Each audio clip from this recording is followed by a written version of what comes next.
Thank you, Mr. Speaker. Colleagues, yesterday I listened with great interest as the good representative from central Linn and Linn counties described that Oregon was not only a good place to do business, but that we are open for business.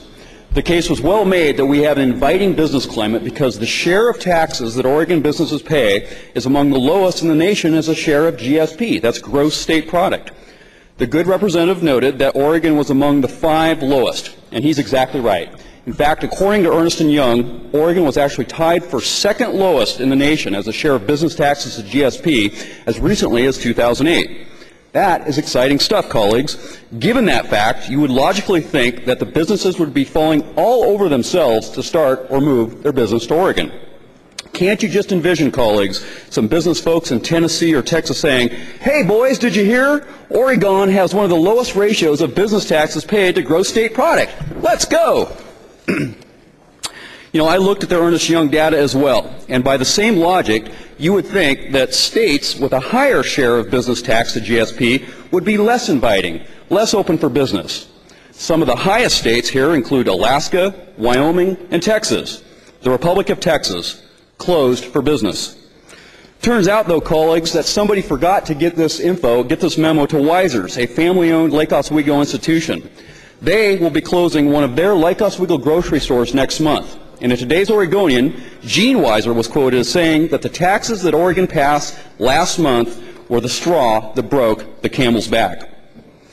Colleagues, I've worked for business for over 20 years, and while there are many factors to an investment decision, to a business decision, our ratio of taxes to GSP is not among them. Regulations, fees, tax types, and tax rates are among them. Taxes matter, colleagues. They affect decisions. And I suggest that the reason that we have the lowest share of business production to GSP is precisely because we have the worst tax structure in the nation. And last month we made it worse. We punish tax, we punish work, we punish savings, we punish investment, and we punish capital formation at some of the highest rates in the nation. We have some great business success stories in Oregon, and we're going to have more. But colleagues, I humbly suggest that the success of Oregon business is despite our tax structure, not because of it. Thank you. Further remonstrances, Representative Thatcher. Thank you. A couple of days ago, we heard about a couple companies locating in Oregon, ostensibly because our state is such a great place to do business, and I think it really can be. I just hope we can get to work on that. One of the companies that located here recently was Sanyo Solar of Oregon. They built an $80 million plant in Salem.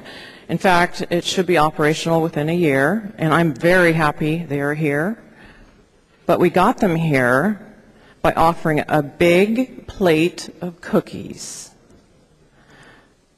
The story about Sanyo locating here in the Oregonian, it said, state and local governments have promised a basket of other goodies for the factory.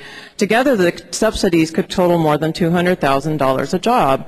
Now, we can have discussions all day about whether, these are appropriate, if they need to be expanded, if they need to be contracted, whatever. But the point I want to make is that if you lower the cost of a business, the cost of doing business in this state, it becomes attractive to do business here and hire people and put people back to work.